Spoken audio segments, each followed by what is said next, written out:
নিশ্চয়ই খোদা তোমাকে নিজ হাতে তৈরি করেছে, আর কতটা সৌন্দর্য দিয়েছে সেটা কি তুমি জানো? রাজমহলের তত্ত্বাবধায়ক হানিফারকে ডেকে আনা হোক।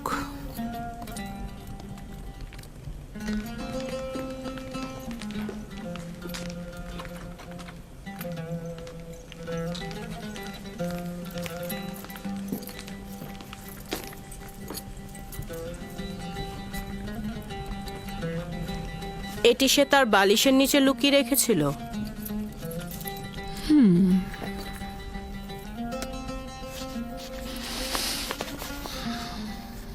আমার বানু, এটা ইউজারশিপকে কেনার সনদ। শামুন নামের একজন ইউজারশিপকে মালিকের নিকট বিক্রয় করেছেন। এটা তো রাজমহলে থাকা উচিত, তোমার কাছে নয়। আপনি যা ভালো মনে করেন।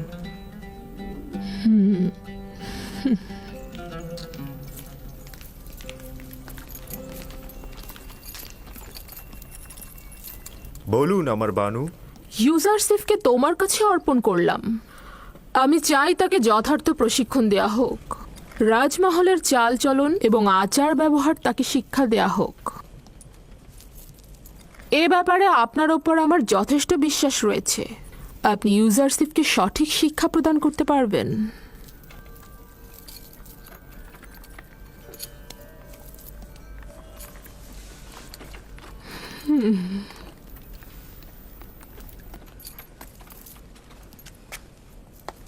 দেখে কিন্তু মনে হচ্ছে না সম্মান প্রদর্শনের এই ভঙ্গি সে উপভোগ করছে। এই মরুচারী তো ভেড়া চড়ানোই জানে না, আর আপনি ওর কাছে সম্মান প্রদর্শন আশা করছেন? ওর তো বংশ পরিচয় নিয়েই আমি সন্দিহান। ও সম্মান প্রদর্শন শিখবে কোত্থেকে? দেখো এই পোশাকে তাকে কি সুন্দর লাগছে। আস্তে, প্রকাশ্যে ওর এমন তারিফ করবেন না, তাতে অহংকারী হয়ে যাবে। এসো আমার সঙ্গে।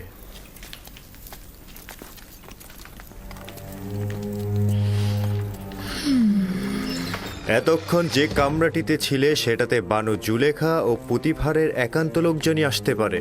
যখন তখন যে কেউ এই কামরায় ঢুকতে পারে না। এই কামরায় প্রবেশ করতে হলে তাকে অবশ্যই 7টি দরজা অতিক্রম করতে হবে। এই 7টি দরজা শক্তভাবে তালাবদ্ধ থাকে, আর তালাবদ্ধ অবস্থায় যে কেউ চাইলেই সেখানে প্রবেশ বা বাহির হতে পারে না। আর এই দরজাগুলোর চাবি শুধুমাত্র বানু জুলেখার কাছেই সংরক্ষিত থাকে। এই জায়গাটি হচ্ছে আমাদের রাজমহলের সবচেয়ে দৃষ্টিনন্দিত স্থান, আর এইখান থেকেই আমাদের প্রিয় মিশরের নীলনদ পর্যবেক্ষণ করা যায়। আর ওই পশ্চিমে মৃত ব্যক্তিদের দুনিয়াও দেখা যায় এখান থেকে। এসো আমার সাথে।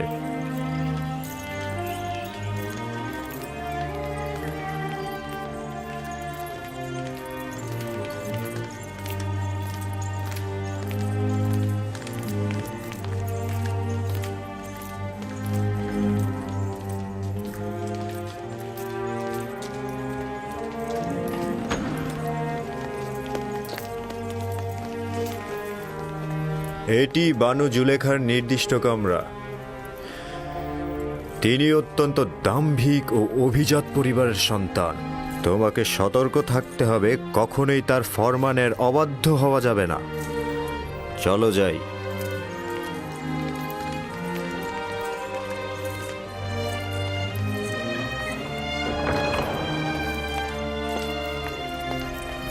এটা জনাব পুতিফারের খাস বিশ্রামাগার ও কিতাবখানা। জনাব পুতিফার হলেন মিশরের দ্বিতীয় শ্রেষ্ঠ ব্যক্তি। তোমাকে শিখতে হবে কিভাবে রাজ্যের সম্মানিত ব্যক্তিদেরকে কুর্নিশ করে সম্মান দিতে হয়। ও হচ্ছে সুপার, কিতাবখানা রক্ষক এবং জনাব পুতিফারের বইগুলোর বিশেষ পাঠক। চলো যাই।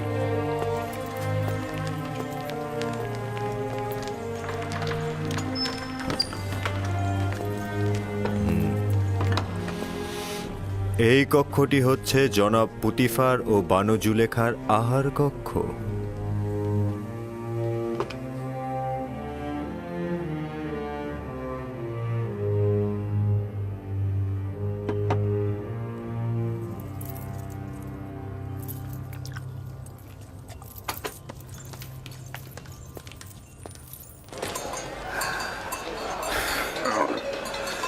আমি যে করেই হোক ইউসুফকে নাজাত দেব,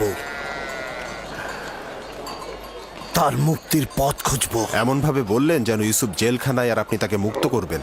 কয়েদখানায় থাকা আর গোলামি করা তো একই। কিন্তু পুতিফারের রাজমহলে ওর মতো গোলাম আর একজনও নেই। যদি পাখির জন্য আকর্ষণীয় খাঁচা বানানো হয়, তবে কি সেটা পাখির জন্য খাঁচা নয়? ইউসুফকে মুক্ত করে ইয়াকুবের কাছে নিয়ে যাব। এর আগে আমি কিছুতেই মিশর ত্যাগ করব না।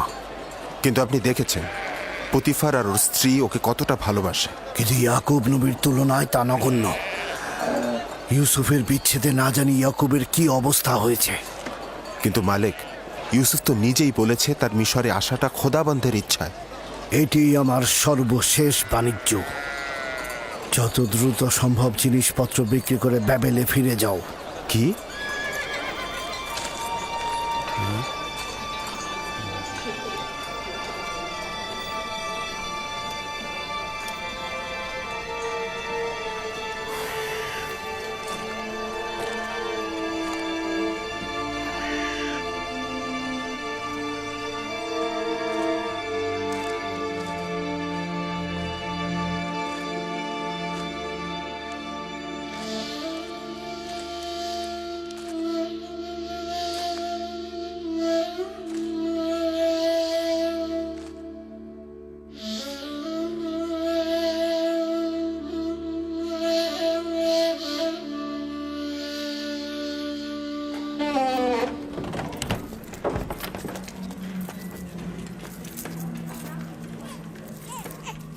এটি খেদমতদার ও গোলামদের থাকবার জায়গা।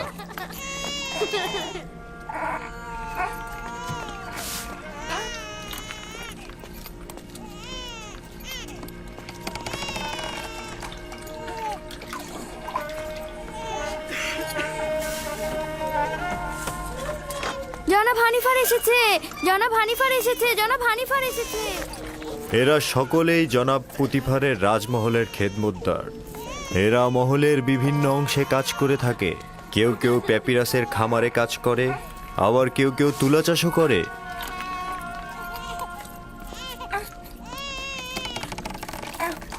কিছু সংখ্যক পুরুষ এবং নারী এখন কর্মক্ষেত্রে রয়েছে। এখানকার প্রতিটি কামরায় একটি করে পরিবার বসবাস করতে পারে। তাদেরকে এত অসহায় দেখাচ্ছে কেন? জনাব পুতিফার কেন এদের দিকে নজর দেন না? অন্যান্য রাজ্যের খেদমতদার ও গোলামদের অবস্থা এদের চাইতেও শোচনীয়। এরা তো খুব ভালোই আছে।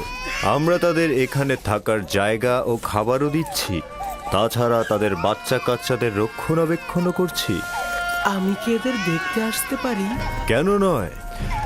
তবে উত্তম হচ্ছে বেগম জুলেখা ও আলী জনাব পুতিফারের কাছ থেকে অনুমতি নেওয়া। এরা হচ্ছে বিশেষ গোলাম যারা পালকি বহন করে থাকে।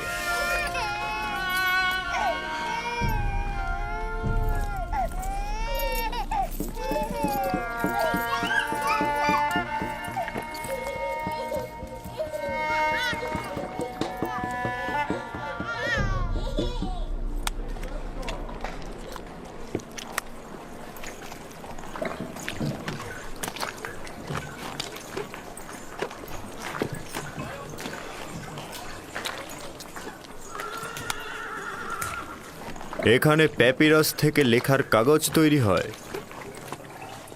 আলী জনাব হানিফার ওপর দরুদ বর্ষিত হোক। এটা প্যাপিরাসের কাগজ, এটাতেই লেখা হয়। আমরা লেখার জন্য পশুর চামড়া ব্যবহার করতাম। এটা কিন্তু পশুর চামড়ার থেকেও উত্তম। তুমি কি লিখতেও পারো? যিনি আমাকে সৃষ্টি করেছেন তিনি লেখা শিখিয়েছেন। বাহ, বেশ ভালো। একজন গোলাম যদি লিখতে জানে সেটা মালিকের জন্য নিয়ামত স্বরূপ। তুমি কার কাছ থেকে শিখেছ বললে? আমার মালিকের কাছ থেকে। তিনি সব ভাষাই জানেন। খুব ভালো, চলো যাই, ওই দিকটা দেখাই।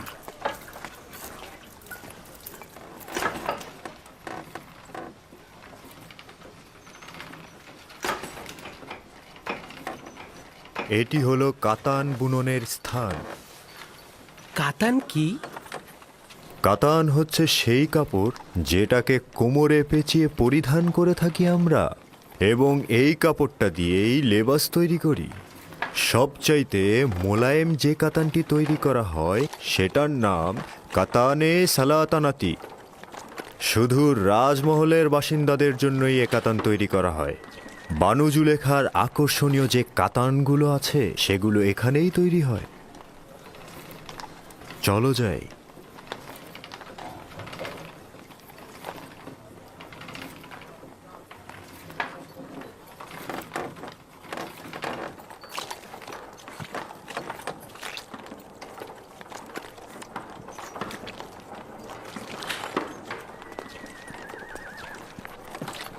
দেখছো, এখানে মাটির জিনিস তৈরি হয়। আলী জনাবের উপর দরুদ বর্ষিত হোক। সেদিন ঘোড়ার গাড়ির সঙ্গে লেগে পানি সরবরাহের কিছু পাইপ ভেঙে গেছে, সেগুলো বদলে ফেলবে। এই রকম হলে চলবে তো? হ্যাঁ হ্যাঁ, দ্রুত করবে। ঠিক আছে, চিন্তা করবেন না, সব সময় মতন হয়ে যাবে।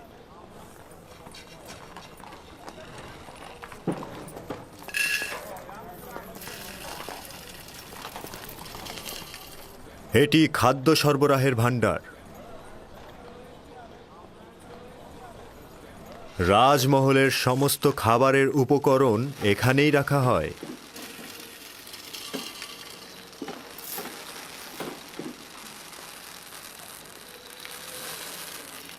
তোমার মন কোথায় পড়ে আছে? ঠিক মতো কাজ করো।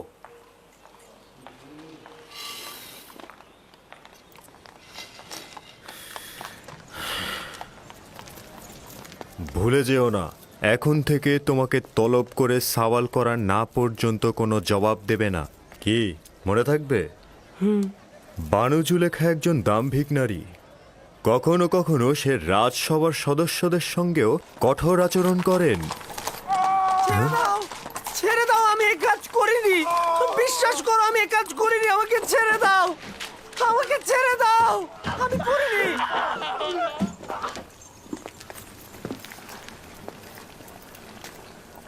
এটি রাজমহলের রান্নাঘর। বিভিন্ন ব্যক্তিদের জন্য এখানে হরেক রকমের রান্না করা হয়। গোলাম ও খেদমতদারের জন্য আলাদা খাবার, দায়িত্বশীল ব্যক্তি ও তত্ত্বাবধায়কদের জন্যও আলাদা খাবার, এবং জনাব পুতিফার ও বানু জুলেখার জন্য স্বতন্ত্র খাবার তৈরি করা হয়। কেন অনেক রকম খাবার তৈরি করা হয়? সকলের জন্য একরকম খাবার তৈরি করলেই তো হয়।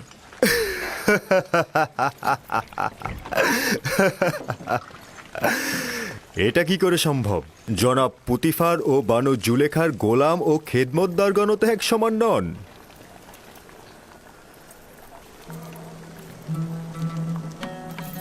ও হচ্ছে ইউজারশিপ। এখন থেকে ইউজারশিপই তোমাদের খাবার বন্টনে সহায়তা করবে। ও একজন অক্ষর জ্ঞান সম্পন্ন বালক, তালিকা অনুযায়ী হিসেব করে ও খাবার বন্টন করবে। এতে করে আমাদের খাবারের হিসেব ঠিক থাকবে।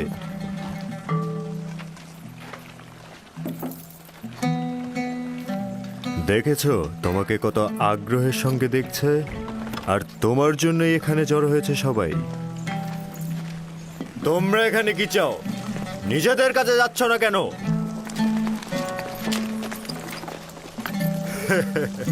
কাজে মন দাও।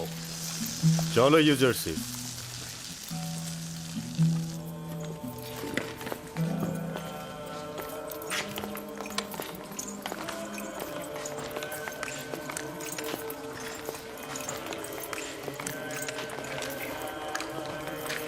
এইটা হলো রাজমহলের ইবাদতখানা। জনাব পুতিফার ও বানু জুলেখা এবং রাজমহলের ব্যক্তিরা এখানে ইবাদত করেন। আমরা নিজেদের খোদাকে এখানে সংরক্ষণ করে রাখি।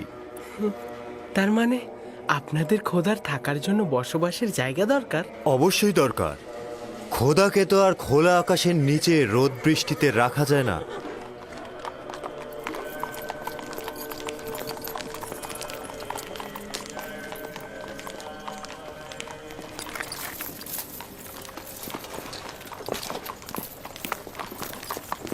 জনাবে মহান হানিফারের উপর দরুদ। সাধারণত রাজমহল দর্শনের সময় সকালবেলা, হঠাৎ এই দুপুরবেলা। ইউজারশিপকে রাজমহল দেখাতে নিয়ে এলাম। আমি চাইছি এই রাজমহল ও এর আদিবাসীদের সঙ্গে ওর পরিচয় হোক। ওখানে কি হয়েছে?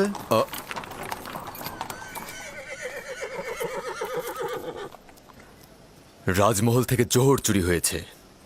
এরা সকলেই রাজমহলের অভ্যন্তরীণ পাহারাদার। কেউ স্বীকার করছে না, কিন্তু একজন আরেকজনকে দোষ দিচ্ছে। তাই নাকি? চলো দেখছি ব্যাপারটা।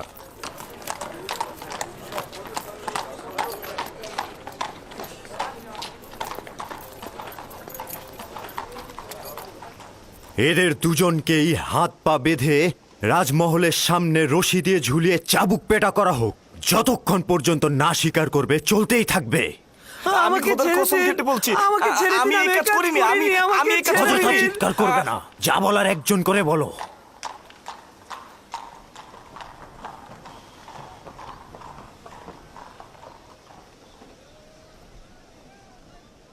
কিন্তু জনাব হানিফার, মহান খোদার কসম, আমি অপরাধী নই। সত্যি বলছি, আমি চুরি করিনি। আসলে যেদিন চুরি হয়েছে সেদিন তো আমি আসিনি, সেদিন তো আমি ছিলামই না, আমি চুরি করিনি।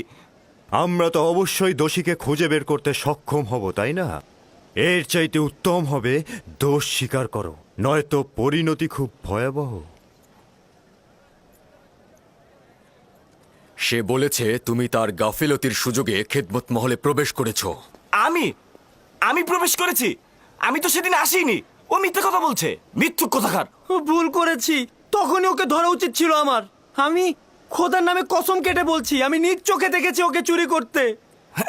আমাকে আর কেউ দেখলো না, শুধু ও দেখলো? এটা হতে পারে? একজন পাহারাদারের দায়িত্ব খিদমত মহলে কে প্রবেশ করছে এবং বের হচ্ছে তার নজর রাখা। তোমার ঘুমানো উচিত হয়নি।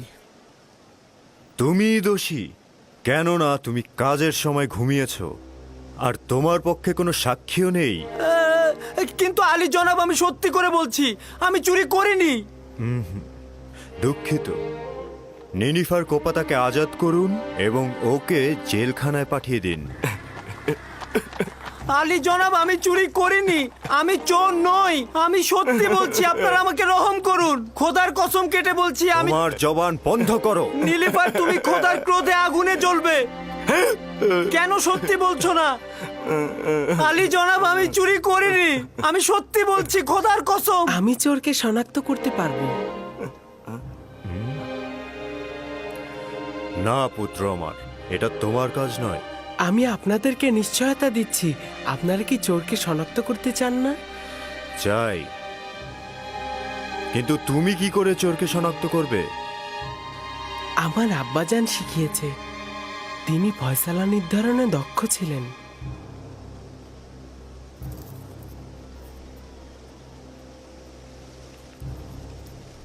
নিশ্চয়তা দিচ্ছ? জি জনাব হানিফার, চাইলে পরীক্ষা করুন। খুবই ভালো।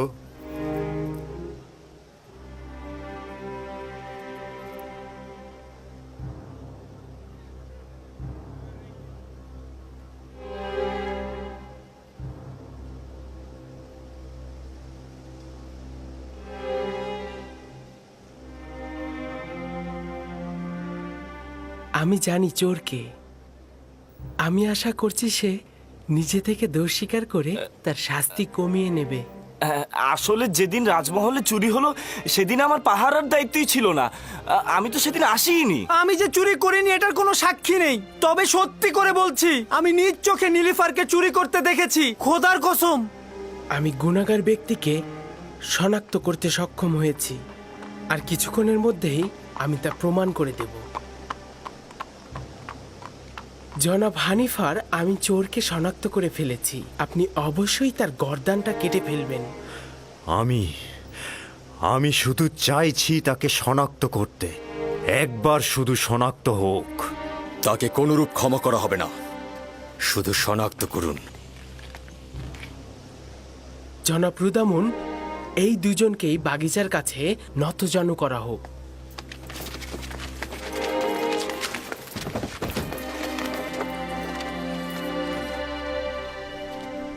তাদের চক্ষু যুগল বেঁধে ফেলা হোক। রুমাল নিয়ে এসো।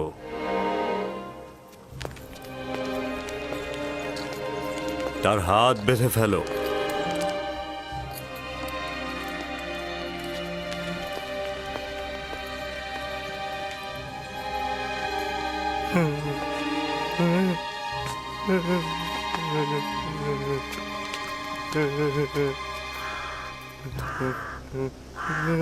আরো একবার চোরকে সুযোগ দিচ্ছি, তুমি নিজে থেকে দোষ স্বীকার করো, শাস্তি কম পাবে। কিন্তু আমি যদি শনাক্ত করি তাহলে অবশ্যই তোমার গর্দান কাটা হবে।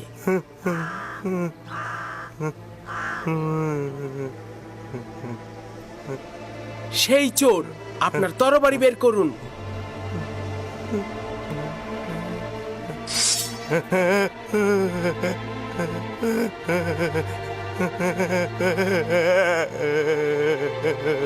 এই চোরটার গর্দান কেটে ফেলুন। না না না না, আমি স্বীকার করছি, আমি স্বীকার করছি, আমি চুরি করেছি, আমি ভুল করেছি, আমি স্বীকার করছি। জনাব রুদামুন, আমি স্বীকার করছি, আমি চুরি করেছি। তুমি নিজেও চিন্তা করনি যে এত তাড়াতাড়ি স্বীকার করবে। সাবাস ইউজারশিপ, সাবাস। তাকে নিয়ে যাও।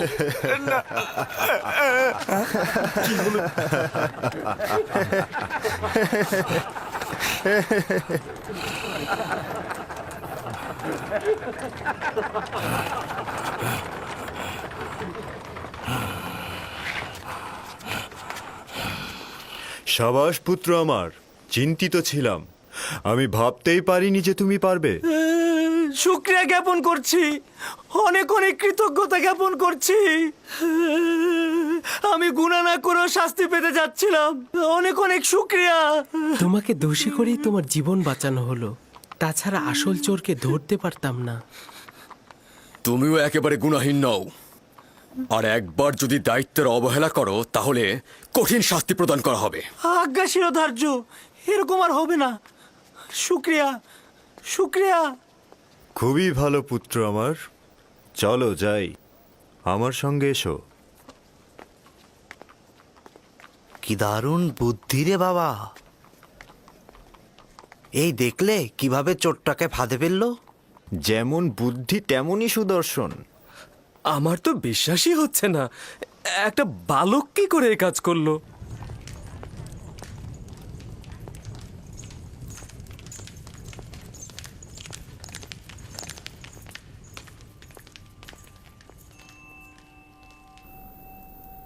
সে তো ভেবেছিল আমরা তার শিরচ্ছেদ করছি, সঙ্গে সঙ্গে সে তার জায়গা থেকে উঠে দাঁড়ালো এবং গুনাহ স্বীকার করে নিল। সে তো ভয়ে বলতে থাকলো যে না না, শিরচ্ছেদ করো না, গুনাহ আমি করেছি, আমি চুরি করেছি, আমি আমার দোষ স্বীকার করছি। ইউজারশিপের এই চতুরতা দেখে সবাই তো একদম অবাক হয়ে গেল। কেউ তো চিন্তাও করতে পারেনি তার মতো একটা বালক এত তীক্ষ্ণ বুদ্ধি সম্পন্ন। আমি অবশ্যই জনাব পুতিফারের কাছে মূল্যবান হাদিয়ার জন্য শুক্রিয়া জ্ঞাপন করব। ইউজারশিপ খুব বুদ্ধিমান এবং অক্ষর জ্ঞান সম্পন্ন বালক। আজ থেকে কেউ অতিরিক্ত খাবার নিতে পারবে না। যার যতটুকু দরকার ততটুকুই হিসেব করে খাবার বিতরণ করবে সে। একজন অক্ষর জ্ঞান সম্পন্ন গোলাম তার মালিকের কাছে নেয়ামত স্বরূপ। ইউজারশিপের বিশ্রামাগার কোথায় নির্ধারণ করেছেন? এখনো সিদ্ধান্ত গ্রহণ করিনি। গোলামদের থাকার জন্য নির্ধারিত স্থান রয়েছে, এখানে সিদ্ধান্তের কি দরকার? না, গোলামখানায় নয়, এখানেই রাজমহলের মধ্যে, যা গতরাতে নির্ধারণ করা হয়েছে। ইউজারশিপ, তুমি কি রাজি আছো? শুক্রিয়া জ্ঞাপন করছি। যদি অনুমতি দান করেন, আমার শোবার জায়গা রাজমহলের গোলামদের মধ্যে হলে উত্তম হবে। আমি বলবো তুমি কোথায় এবং কাদের সাথে জীবন গড়বে। বুঝতে পেরেছ? জি। বানু, রাজমহলে একজন গোলামের উপস্থিতি নিয়মের বরখেলাপ। এতে করে অন্যান্য গোলামরা ঈর্ষান্বিত হয়ে উঠতে পারে।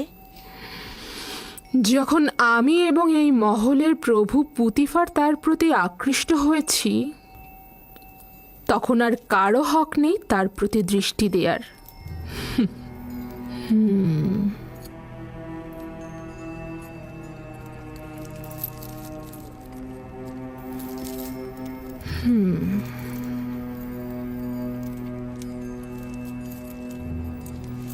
চলো।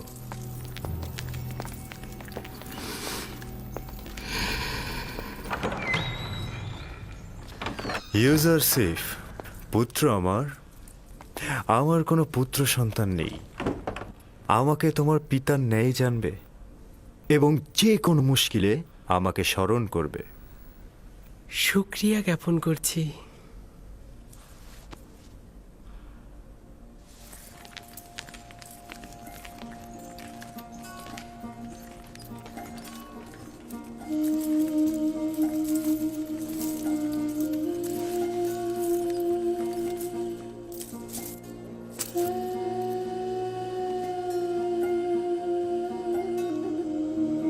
বেচারা আব্বাজান আমার,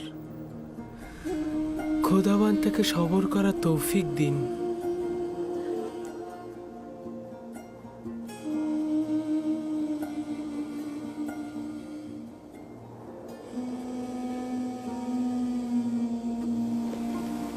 হে কানানের নেকড়ের পাল, তোমাদের বলছি, হে কানানের সমস্ত নেকড়ের পাল, তোমরা নিশ্চুপ কেন? আব্বাজান, নেকড়িগুলো কি কথা বলতে পারে? না আমার পুত্র, তবে খোদা তাআলা যদি চান তবে নেকড়েরা অবশ্যই উত্তর দেবে।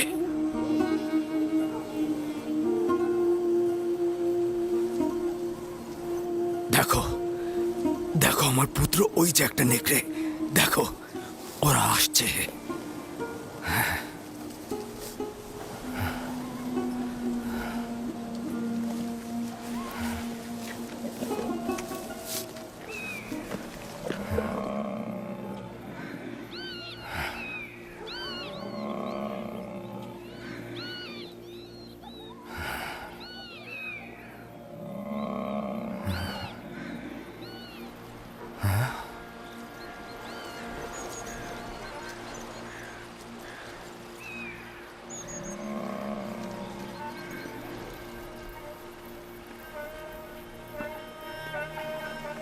ওই যে দেখো, আব্বাজান আসছে।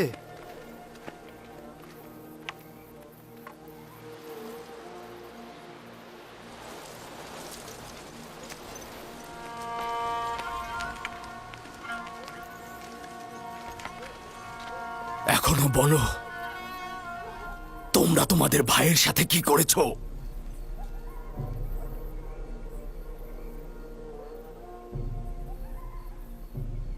কি হলো বলো? কথার উত্তর দিচ্ছ না কেন লাবি? পূর্বে বলেছি তো তোমরা মিথ্যে বলছো। নেকড়েরা অস্বীকার করেছে, ইউসুফের খবর তাদের কাছে নেই। নেকড়ে? নেকড়ে কি করে অস্বীকার করতে পারে? আমি দেখেছি, ওরা আব্বাজানকে বলেছে, ওরা মাথা নেড়ে বলেছে ওরা জানে না। বিলম্ব না করে সত্যি বলো, ইউসুফের সাথে তোমরা কি করেছো? এখনো ফুরসাত রয়েছে। সত্য এটাই যা আগে বলেছি, ইউসুফকে নেকড়েরাই ভক্ষণ করেছে। নেকড়েকে দোষারোপ করো না, তোমরা যা করেছো নেকড়ের বেশে করেছো। এখনো সময় আছে, হাকিকত বলো।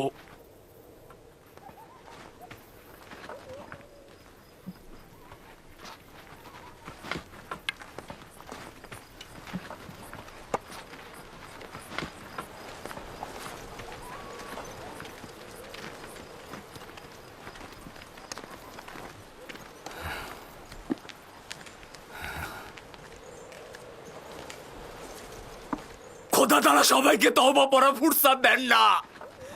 এখনো সময় রয়েছে, তোমরা তওবা পড়ে গুনাহ কবুল করো।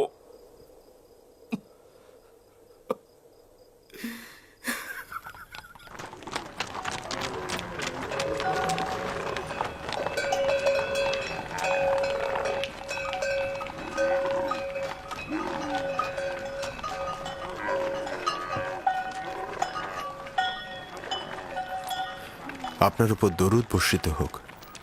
আশা করি আবার দেখা হবে। খোদা হাফেজ। খোদা হাফেজ।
ইউজারসিফকে এখানে নিয়ে এসো।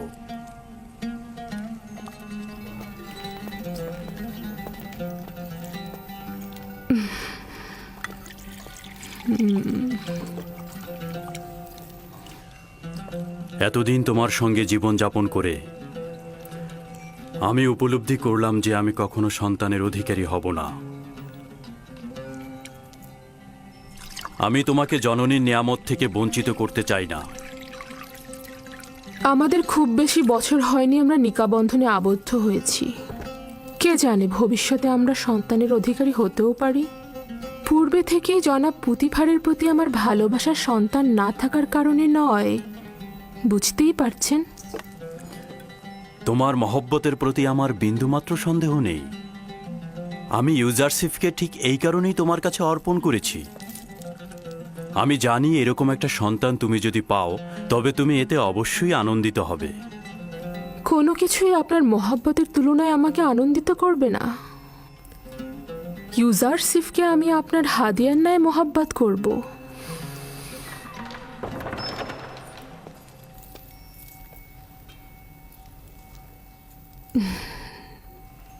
ভাবছি আমরা যদি কখনো সন্তানের অধিকারী হই তবে সে ইউজারসিফের মতো সুদর্শন ও বুদ্ধি সম্পন্ন হবে।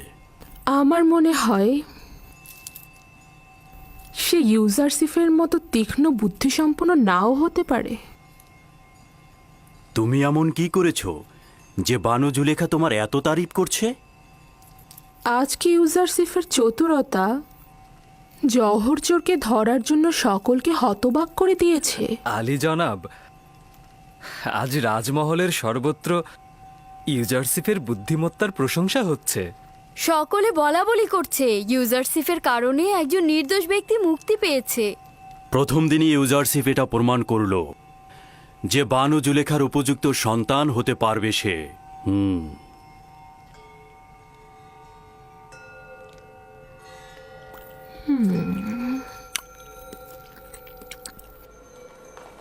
আমি নিজে শুনেছি ইউজারসিফকে সন্তান হিসেবে গ্রহণ করার সিদ্ধান্ত হয়েছে।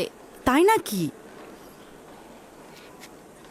জুলেখা কি সত্যি সত্যি এই সিদ্ধান্ত মেনে নিয়েছে? না, মুখে কিছু বলেনি, তবে রাজি আছে মনে হলো।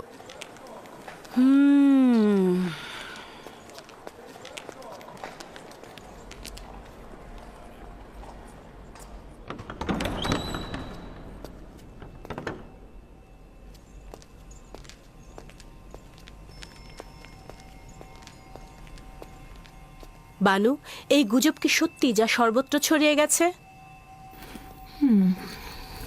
কি ইউজারসিফের সম্পর্কে? অনুমান করলাম ইউজারসিফই হবে। সন্তান হিসেবে ইউজারসিফকে গ্রহণ করার কি হাকিকত আছে? দারুণ নির্বাচন, তাই না? কিন্তু বানু, এটা তো মিশরের পারিবারিক ঐতিহ্য ও আইনের বরখেলাপ। ইউজারসিফ একটা অপরিচিত নিচু বংশের সন্তান এবং সে আপনার সাথে একেবারেই বেমানান। কি করে সে সম্মান পেতে পারে? আমার সন্তান হওয়া মানে কিন্তু সেই নাম যশ সবকিছুর অধিকারী হওয়া। কিন্তু তার ঈমান সম্পর্কে কি বলবেন আপনি? আর কি করে বুঝবেন যে সে আমুন আর মিশরের আইন বিরোধী হবে না? আজব কথাবার্তা বলছো। নাজুক এবং নমনীয় চারা গাছকে খুব সহজেই আকৃতি পরিবর্তন করানো যায়। আশা করি সিদ্ধান্তটি আবার ভেবে দেখবেন। এটি মঙ্গলজনক নয়। আমি নিজ সিদ্ধান্ত গ্রহণ করেছি। তোমাকে যেটা বলা হয়েছে তুমি শুধু তাই করবে, বোঝা গেল? তাহলে একটু শুনুন, শেষ কথাটা বলি। আমি আজ আমুন মন্দিরের একজন ধর্মযাজকের কাছে গিয়েছিলাম এবং তাকে ইউজারসিফের বর্ণনা দিয়েছি। শুনবেন কি বলেছে সে? সে বলল এই বালক জুলেখার দুশ্মন। সে হবে জুলেখার জীবন নাশকারী এবং আপনার খোদা থেকে আপনাকে দূরে সরিয়ে দেবে। সে আপনাকে বিভ্রান্ত করবে এবং ধর্মযাজকের মতে আপনি ভিন্ন খোদার পূজারী হবেন। এই বেহুদা কথাবার্তা বলার অর্থ কি? তুমি কি বলছো? সে কেবলই একজন বালক, তাকে আমার মতো করে যেমন ইচ্ছা তেমন করে গড়ে তুলতে পারবো। আগামীকাল থেকে তাকে সজ্জিত করে আমার কাছে নিয়ে আসবে। তাকে মিশরের জনগণের আদব কায়দা নিয়ম কানুন সম্পর্কে অবগত করব। তুমি আমাকে সাহায্য করবে। আমার সকল চিন্তা আপনার জন্য, কিন্তু আপনার ইচ্ছা যদি এরকমই হয় তাহলে ঠিক আছে, তবে আমাকে কিন্তু পরে কিছু বলতে পারবেন না।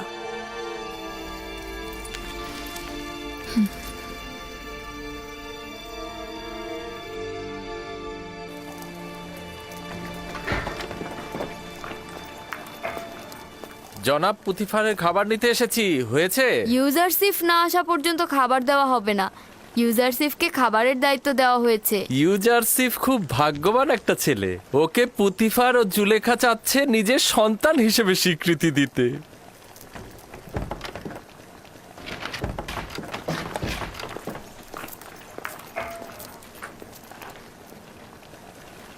রাজমহলের লোক সংখ্যার পরিমাণ এতে দেয়া আছে। ইউজারসিফ নাও। ও যাকে যতটুকু খাবার দিতে বলবে সেই মোতাবেক খাবার বিতরণ করবে।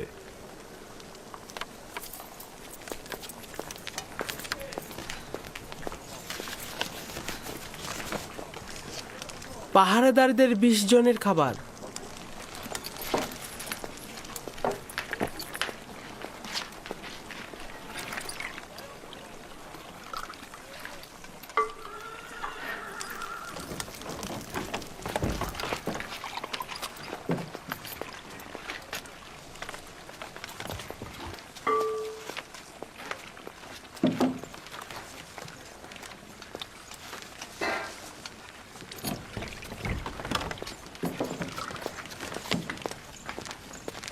পুরোহিত 20 জন। ইবাদতখানায় পুরোহিতের সংখ্যা 5 জন, তবে 20 জন কেন? ইবাদতখানার খোদার কি খাবারের প্রয়োজন নেই? তার মানে তোমাদের খোদাও কি খাবার গ্রহণ করে? না, খাবার খায় না, কিন্তু তার সামনে কি খাবার দেওয়া উচিত নয়, যাতে বান্দাদের খাবারের বরকত বাড়ে? ভালো কথা। খোদা বরকত দান করার পরে এই খাবারগুলো কারা গ্রহণ করে? খাবারগুলো খোদার বরকত দেবার পর ওইখানে থাকা খোদার ইবাদতকারী আর আমরা খাদেমরে খেয়ে থাকি। এইভাবেই পুরোহিতরা অন্যদের থেকে 4 ভাগ বেশি খেয়ে থাকে। হ্যাঁ, আর এই কারণেই পুরোহিতরা এত মোটা হয়ে থাকে। পুরোহিতগণ ও ইবাদতখানার খেদমতকারীগণ এই জন্যই খোদার বরকতে অধিকতর মোটা হচ্ছে, আর এই কারণেই রাজমহলের অনেকেই খাবার পায় না। ভালো বলছো। আর এভাবে খোদা যদি বরকত না দেন তাহলে ওরা শুকিয়ে যাবে। ভাগ্যিস খোদা তালা খায়, না খেলে তো কি অবস্থা হতো।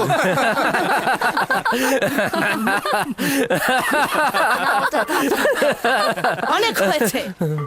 তোমরা যদি ইবাদতখানার খাদেমের কাছে লজ্জিত না হও, তবে অন্তত খোদার কাছে তো লজ্জিত হও। চলো।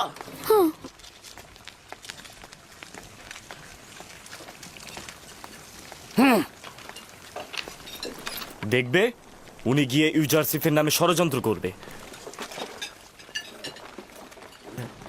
এখানে ইবাদতখানার পুরোহিত ও খেদমতদারের সংখ্যা 5 জন উল্লেখ করা হয়েছে। এর বেশি খাবার দেওয়া উচিত হবে না। এসব নিয়ে তোমাকে মাথা ঘামাতে হবে না, আমরা সব সময় 20 জনের খাবার নিয়ে থাকি।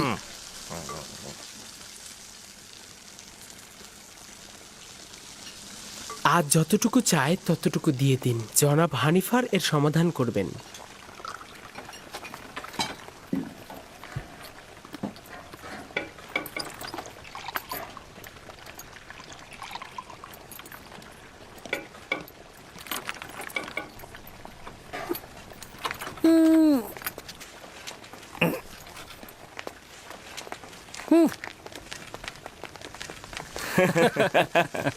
খোদার নামে খাবারগুলো পুরোহিতদের পেটেই যায়। কিন্তু এটা নিয়ে এখন পর্যন্ত কেউ প্রতিবাদ করেনি।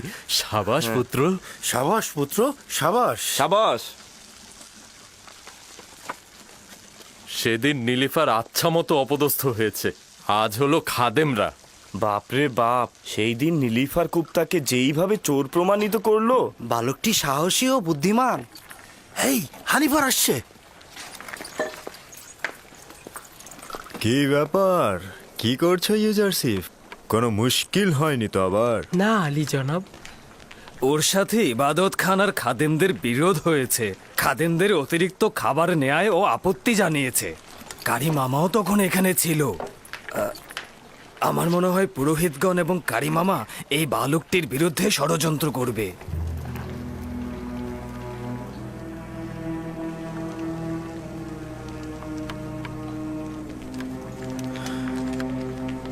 আলী জনাবের খাবার প্রস্তুত হয়েছে? হ্যাঁ আলী জনাব। নিয়ে এসো।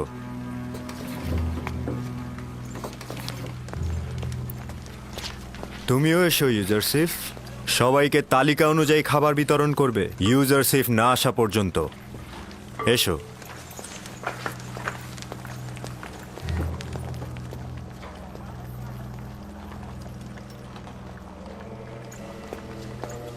আপনি তো ছিলেন না, তাই জানেন না রাজমহলের কর্মচারীরা কি করে হাসছিল।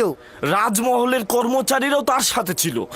পুতিফার একজন বালককে রাজমহলের খাবারের দায়িত্বে নিয়োজিত করেছে। হানিফার তাকে তত্ত্বাবধায়ক বানিয়েছে। আমার পূর্ণ বিশ্বাস সে কাফের এবং আমাদের খোদার ইবাদত করে না। যদি তোমাদের কথা সত্যি হয় তাহলে আমিও তাকে ছেড়ে কথা বলবো না। আমি পুতিফার ও জুলেখার সাথে এই বিষয় নিয়ে কথা বলবো, তোমরা একদম চিন্তা করো না।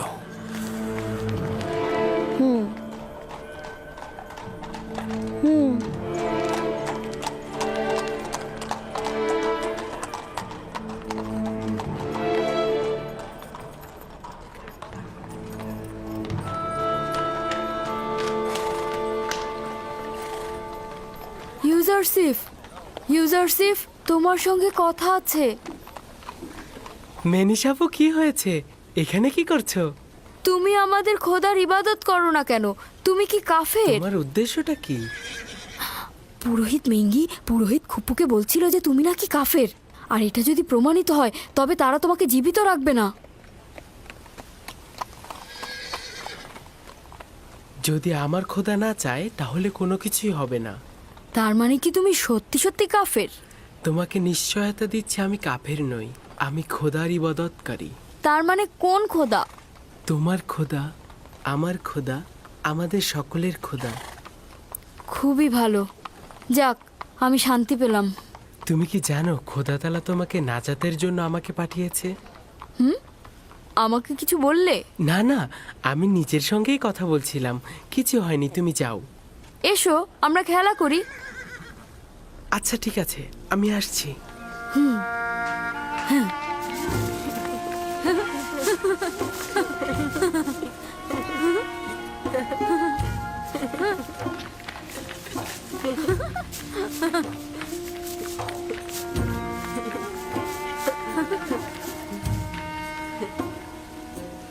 হায় আফসোস, যদি দেখতেন কিভাবে রাজমহলের সব ব্যক্তি তার সাথে মিলে পুরোহিতদের ঠাট্টা করছিল।